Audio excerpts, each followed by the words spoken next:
திரைக்குறள் நேயர்களுக்கு வணக்கம். இவர் எல்லாரும் செல்லமா பக்ஸ் அப்படின்னு தான் கூப்பிடுவாங்க. ஏன்னா முதல் படத்துலேருந்து அது பழக்கமாயிடுச்சு. ஆனால் அவருடைய உண்மையான பெயர் பகவதி பெருமாள். ஸோ இன்னைக்கு நம்முடைய திரைக்குறளுக்கு வந்திருக்காரு பகவதி பெருமாள். வணக்கம். வணக்கண்ணே. எப்படி இருக்கீங்க? நல்லா இருக்கேன். அந்த எடிட்டிங் ஆக்சுவலாக நீங்கள் கதை எழுதும் பொழுதும் உங்களுக்கு ஹெல்ப் ஆகுது. ஏன்னா இந்த மொமெண்ட்டே இல்லை, இந்த ஷாட்லேருந்து இன்னொரு ஷாட்டுக்கு போக முடியாது. இப்போ 2 பேர் ஒரு சீன் எழுதுகிறோன்னா ரேண்டமாலாம் எழுதிட்டு போக முடியாது. நமக்குள்ளே இருக்கணும். இல்லைன்னா வெளியில் யாராவது இருக்காங்கன்னா அங்கே போகணும், இல்லை ஒரு பொருளுக்காவது போகணும், இல்லை ஒரு சத்தத்துக்கு போகணும். இந்த மாதிரி ஒரு விஷயம் இருக்குல்ல, அப்போ எழுத்துலேயுமே அந்த கிளாரிட்டி வந்துடுது. ஸோ அதனால தான் எடிட்டிங் ரொம்ப முக்கியமாக படுது. ஸோ அதுக்கப்புறம் ஸ்கிரிப்ட் எழுத ஆரம்பிக்கிறேன், பிச் பண்ண ஆரம்பிக்கிறேன். அப்படி தான் லியோ விஷன் ராஜ்குமார் சாரை மீட் பண்ணுறேன். மீட் பண்ணும்பொழுது நான் கதை ஒரு 2:30 மணிக்கு அதை கூப்பிட்டு பண்ணது பிரேம் தான். எங்கள் செட்டில் பிரேமோட பெரிய ஒரு கான்ட்ரிபியூஷன் பார்த்திங்கன்னா, அவனுக்கு நிறைய கேமராமேனாக இருக்கனால நிறைய டீம் தெரியும், நிறைய ப்ரொடியூசர்ஸ் தெரியும். எங்கள் டீம்லேயே ஒரு 7 டேரக்டர்ஸ் இருந்தாலும் அவன் சூஸ் பண்ணுவான். மருதுக்கு இந்த ப்ரொடியூசர் கரெக்டாக இருப்பாப்புல, பாலாஜிக்கு இந்த ப்ரொடியூசர் கரெக்டாக இருப்பாப்புல, பக்ஸுக்கு இந்த ப்ரொடியூசரு, மனசுக்கு இந்த ப்ரொடியூசரு, இந்த மாதிரி அவனே எது செட் ஆகும் எல்லாம் பார்த்து ஒரு பில்டப்லாம் கொடுத்து வச்சுருவான். சார் அவர் அப்படி sir, Gautam sir, assistant sir அப்படிங்கிற மாதிரி பில்டப் கொடுத்து வச்சுருவான். வச்சா நம்ம போய் கதை சொல்ல வேண்டியது தான். கதை சொல்லி முடித்தோடனே அவர் ரொம்ப ஹாப்பியாகி, பக்ஸ் ரொம்ப நல்லா இருக்குது, ஆனால் 2.25 கோடியெலாம் என்கிட்ட பட்ஜெட் இல்லை, காசு இல்லை, என்கிட்ட ஒரு 75 லட்சம் 1 கோடி இருக்குது, அதுக்கு ஏதாவது ஒரு கதை ரெடி பண்ணி கொடுங்க, நம்ம பண்ணலாம், ஒரு 6 மாதம் டைம் கூட எடுத்துக்கோங்க அப்படின்னு. நான் நினச்சேன், சார் நீங்கள் சொல்கிற பட்ஜெட்டில் என் ஃப்ரெண்டுக்கிட்ட ஒரு கதை இருக்குது, அதை கேளு, நல்ல கதை. அடுத்த நாளே கேட்டார். கேட்டு ஒரு பாலாஜி கதை சொல்லி முடித்தோடனே ரொம்ப நல்லா இருக்குது, பிடிச்சிருக்கு, ஒரு ஆஸ்பீசியஸ் டேட்டில் நம்ம அக்ரிமெண்ட்டை சைன் பண்ணிடலாம்னு சொல்லிட்டு போயிட்டார்.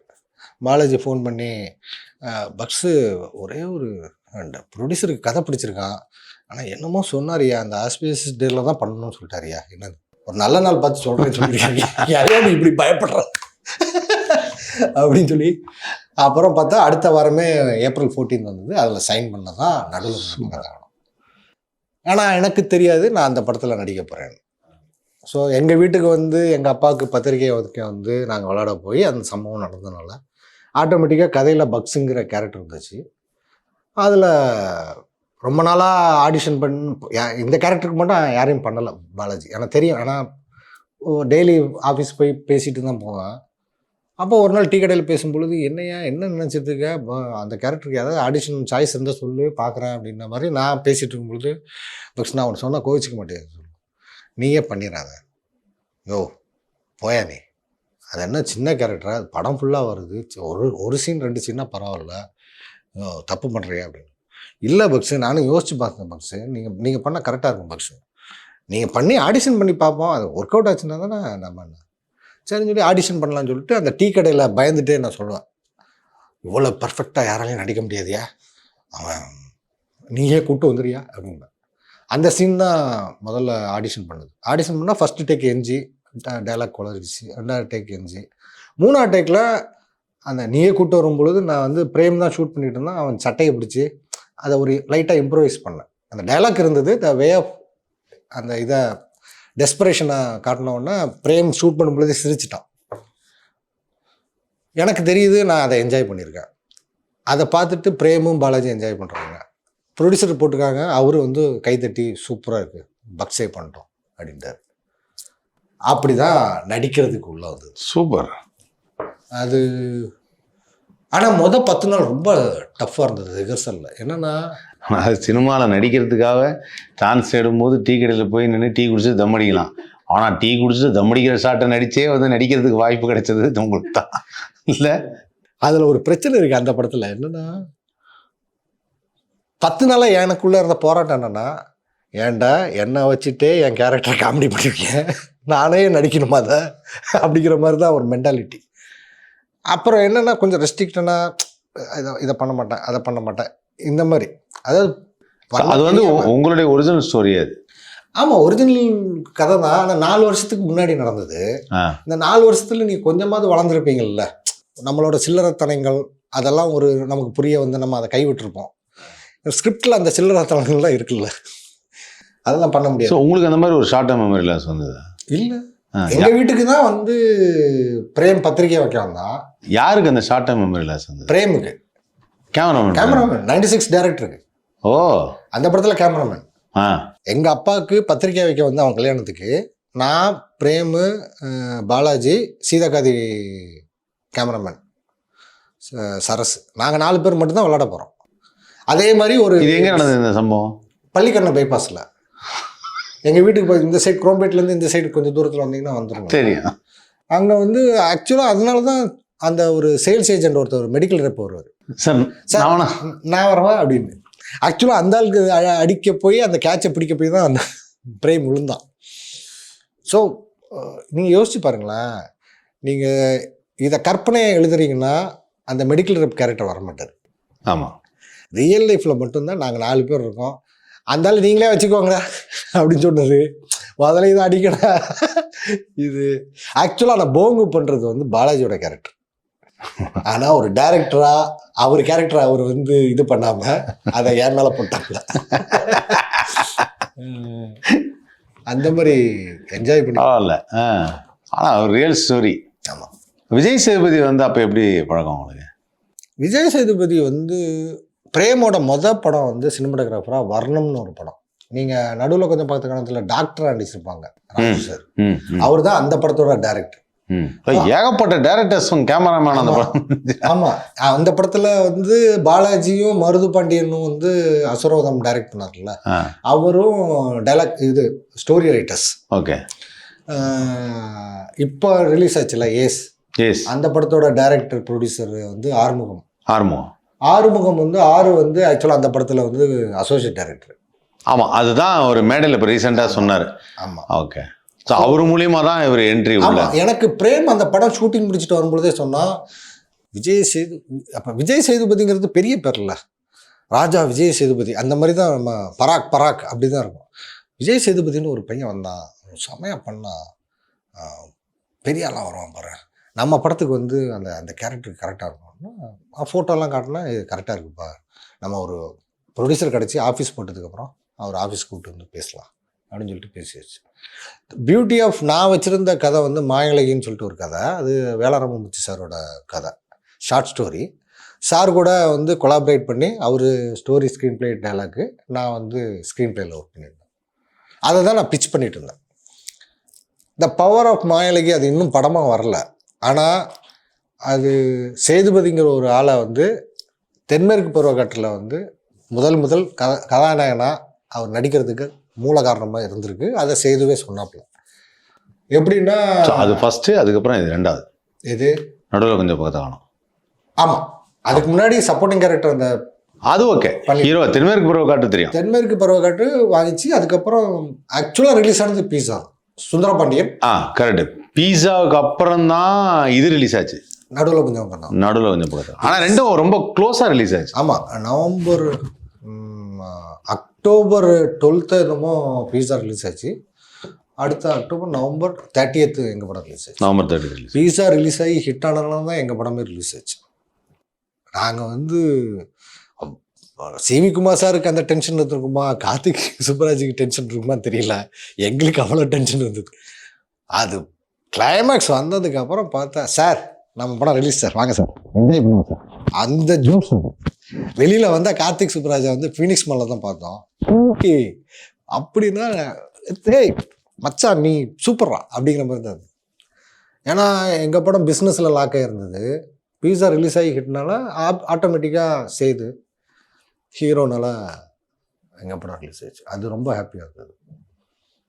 ஆனால் ஒரு இன்சிடெண்ட் ஒன்று சொல்கிறேன். ஏன்னா நீங்கள் அந்த சங்கர் சார் ஆஃபீஸ் போன கதையை சொன்னதுனால, சங்கர் சார் வந்து நிறைய விஷயங்கள் நான் அவர்கிட்ட பேசியிருக்கேன். அப்போ அவர் சொன்ன ஒரு விஷயம், நாங்கள் 2 பேரும் உட்காந்து பேசிகிட்டு இருந்தோம் ஒரு ஹோட்டலில். உனக்கு எந்த படம் பிடிச்சிருக்காதோன்னாரு. பீஸாவா நடுவில் கொஞ்சம் பக்கத்தை காணுமான்னாரு. தெரியல சார், 2 படம் பார்த்தேன், உங்களுக்கு எது பிடிச்சிருக்கு? எனக்கு நடுவில் கொஞ்சம் பக்கத்தை காணும் ரொம்ப பிடிச்சிருக்கு அப்படின்னு. சரி, அதான் ஏன் இப்படி எங்களுக்கு தெரியும்னா, சார் வந்து தேவி தேட்டரில் பார்த்துட்டு அந்த நோட் புக்கில் விசிட்டர்ஸ் நோட் புக்கில் வந்து விஐபிஸ் வந்து சைன் பண்ணி எழுதுவாங்க. அப்போ நடுவில் கொஞ்சம் பத்து காலத்தை பற்றி எழுதியிருந்தாங்க சார். அது வந்து என்கிட்ட ரொம்ப நேரம் பேசியிருந்தார். அந்த ஒரு மொமெண்ட்டை கேப்சர் பண்ணுறது தான் சினிமா. அந்த ஷார்ட் அவன் எடுக்கும்போது அந்த பையன் அப்படி பார்த்து பா அப்படின்ட்டு இப்படி திரும்பினோன்னே, டேய் உனக்காக ரெக்கார்ட் நோட் புக்லாம் எழுதி கொடுத்துருக்கேன்டா அதை சொல்கிறப்போ இல்லை, டேய் என்னடா நான் சொன்னால் கேட்க மாட்டேங்கிறா, நீ சொன்னால் கேட்க போகிற அப்படி என்னடா எழுதி கொடுத்த அந்த ரெக்கார்ட் நோட் புக்கில் நீ சொல்லடா சரிடா அப்படின்னு சொல்லி டக்குனு எடுத்து திரும்ப வரல. அது வந்து சங்கர் சார் உட்காந்து நல்லா ஞாபகம் இருக்குது, ஒரு நைட்டு ஹயாத் ஹோட்டலில் உட்காந்து பேசும்போது அவர் சொல்கிறாரு, அந்த சீனு எவ்வளோ அந்த மூமெண்ட் பாருங்களேன் எப்படி இருக்குன்னு அப்படின்னாரு. ஸோ அந்தளவுக்கு அவருக்கு ரொம்ப பிடிச்சிருந்த ஒரு படம். நீங்கள் சங்கர் சார்கிட்ட போய் அசிஸ்டண்டாக சேரணும்னு நினச்சதில் அது அவருக்கு அப்போ தெரிஞ்சிருக்கும், உங்களை பார்த்துருக்க மாட்டார், ஒருவேளை அது இப்போ தெரியலாம். ஆனால் இந்த இது கனெக்ட் பண்ணி பார்க்கும்போது அவருக்கு ரொம்ப பிடிச்ச ஒரு படமாக இருந்தது அந்த பீரியடில். அதாவது ரெண்டுத்தையும் 1 or 2 வாங்கும்போது ரெண்டுமே நல்ல படம், அது ஒரு ஹாரர் த்ரில்லரு, இது ஒரு இது, ஆனால் எனக்கு ரொம்ப பிடிச்சிருந்தது அப்படின்னாரு. என்ன சொல்லுவீங்க, பாலுமந்திர சார் அதை வந்து ஆக்சுவலாக பார்த்து ரொம்ப பெருமைப்பட்டு அவங்க இன்ஸ்டியூட் வச்சுருக்காங்கல்ல, அதில் வந்து தனி ஸ்க்ரீன் பண்ணாங்க. அதெல்லாம் பிளெஸ்ஸிங். அதான் சினிமா வந்து சினிமாலையும் சரி இல்லை சினிமா பற்றை. ஆமாம், வாழ்க்கையிலேயே சில விஷயங்கள் நமக்கு நடக்கலைங்கிறது வந்து அப்போ வருத்தமாக தான் இருக்குது. ஆனால் திரும்பி பார்த்தா வந்து அது கரெக்டாக தான் நடக்குது. அது வேற ரூபத்தில் நடக்கும்பொழுது நம்ம நினச்சதை விட பிரம்மாண்டமாக இருக்குது. பிரமிப்பு யோசிச்சு பாருங்களேன், நான் வந்து பாலுமந்திர சார்ட்ட அசிஸ்டண்டாக இருந்தால் நான் ஒரு படம் பண்ணியிருப்பேன். ஆனால் அங்கே போயிட்டு இப்படி வந்து நடித்து அந்த படத்தை அவர் சார் அப்ரிஷியேட் பண்ணுறாரு, இப்போ சங்கர் சார் அப்ரிஷியேட் பண்ணுறாங்க. அதுதான் பிளெஸ்ஸிங் இல்லை. இந்த டிசைனை நம்ம யோசிக்கவே முடியாது. ஆமாம், அது கரெக்டு, நடந்தது தான். பட் இந்த மாதிரி நடிக்க ஆரம்பித்ததுக்கப்புறம் வந்து பார்த்தீங்கன்னா உங்களுக்கு கேரக்டர்ஸ் அது தெரிஞ்சோ தெரியாமலோ, பக்ஸ் ஒரு படத்தில் நடிக்கிறாருனாவே அந்த படம் ஏதோ டிஃப்ரெண்ட்டான ஒரு ஸ்க்ரீன் பிளேவாக இருக்குங்கிற மாதிரி ஒரு விஷயம் வந்துருச்சு. ஸ்லாப்ஸ்டிக்கு, டார்க் காமெடி, அந்த மாதிரி ஏதாவது டிஃப்ரெண்ட்டாக இருக்கும்னு ஒவ்வொரு படமும் அந்த லிஸ்ட்டு பார்த்தா இப்போ தான் தெரியுது எல்லாமே வித்தியாசம். இன்டர்நெட் நாள் நடிச்சிருந்தது, அந்த நாலு போலீஸும் நல்லா இருந்த ஒருவங்க அந்த படம், இந்த மாதிரிலாம் ஒன்று ஒன்றா பார்க்குறப்ப, அப்புறம் அருள்நிதியோட அந்த படம் நடிச்சிருந்தாங்க. ஸோ இது எல்லாமே பார்க்குறப்ப எல்லாமே டிஃப்ரெண்ட்டான ஒரு ஜானர், கம்ப்ளீட்டாக டிஃப்ரெண்ட்டான ஜானர், வே ஆஃப் டைரக்ஷனே வேறு, மேக்கிங் வேறு. இது எப்படி தானாக அமைஞ்சதா? ஐயா பிகினிங்கில் தானாக அமைஞ்சது தான். யார் கூப்பிட்றாங்களோ அப்போ, ஆனால் ஸ்கிரிப்ட் படிச்சுட்டு, ஆனால் முதல்ல இருந்தே பண்ணிகிட்டு இருக்க வேலை தான். யார் கூப்பிட்டாலும் போய் மீட் பண்ணிடுவேன், அதே மாதிரி என்ன கதைன்னு கேட்டுருவேன், அதே மாதிரி ஸ்கிரிப்டும் படிச்சிடுவேன். அதில் சின்ன கேரக்டராக இருந்தாலும் ஓகே தான். இப்போ நான் ஸ்கிரிப்டு பிகினிங்கில் கேட்காம பண்ண படம் பார்த்திங்கன்னா இறைவி. ஏன்னா அது ஒரு நாள் ஷூட்டு, ஒரு சீன் தான் பாரில். அதுவும் அவர் கார்த்திக் சுப்ராஜ் ஃபுல்லாக எக்ஸ்பிளைன் பண்ணிட்டாப்புல, மற்ற கேரக்டர்ஸ்லாம் யார் யார், அவங்க என்ன மாதிரி கதையில் இருக்காங்க, நீங்கள் என்ன மாதிரி கேரக்டரு, நீங்கள் ஒரு டேரக்டரு அப்படின்னு. அது இல்லாமல் ஜிகர் தண்டாவில் ஒர்க் பண்ணனால அந்த ஒரு நம்பிக்கை இருக்குது. அது இல்லாமல் பார்த்தீங்கன்னா வந்து ஸ்கிரிப்டே கேட்காம நடிச்சதுன்னு பார்த்தீங்கன்னா எனக்கு தெரிஞ்சு ஞாபகமே இல்லை. எல்லாமே மோஸ்ட்டாக கேட்டு எல்லாமே எந்த ஹீரோட ஒர்க் பண்ணும்போது உங்களுக்கு ஒரு பெரிய கம்ஃபர்டபுள்னஸ்? விஜய் சேதுபதியோட ஒர்க் பண்ணிட்டீங்க, ஓகே. அதுக்கப்புறம் நிறைய படங்கள் அருண்நிதியோட ஒர்க் பண்ணீங்க. ஸோ வரிசை அப்படியே சொல்லிட்டே போகலாம் ஒவ்வொரு ஹீரோனா. எந்த ஹீரோட ஒர்க் பண்ணும்போது ஒரு எனக்கு ஆப்வியஸ்லி சேது கூட அந்த பிகினிங்லேருந்து இருக்கிறதுனால ஒரு பெரிய ஒரு பாண்டேஜ் இருக்குது, ஒரு அண்டர்ஸ்டாண்டிங் இருக்குது, ஒரு ஃப்ரெண்ட்ஷிப் இருக்குது. அது நிறைய சேது வந்து ரிஹர்சலில் சொல்லி கொடுத்தாப்புல.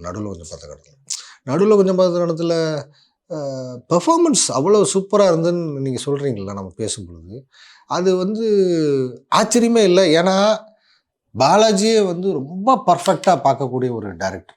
அது எந்த அளவுக்குன்னா, அது ஃப்ரெண்டுனால மட்டும் இல்லாமல் நான் மற்ற ஆக்டர்ஸையுமே பாலாஜி டைரக்ட் பண்ணுறத பார்த்துருக்கேன். இப்போ அவர் போகிறாரு, அதனால நம்ம கண் அங்கே போயிட்டு வரோம், நம்ம தாட் ப்ராசஸ் ஒன்று போயிட்டு வரோம், ஆனால் நம்ம டைலாக் டெலிவரி பண்ணியிருப்போம், ஃபேஸ் கரெக்டாக தான் இருக்கும். ஸோ யூஸ்வலி டைரக்டர்ஸ் சே ஓகே, நமக்கு மட்டும்தான் தெரியும் அந்த ஒரு மைக்ரோ செகண்ட் நம்ம வெளியே போயிட்டு வந்தோம்.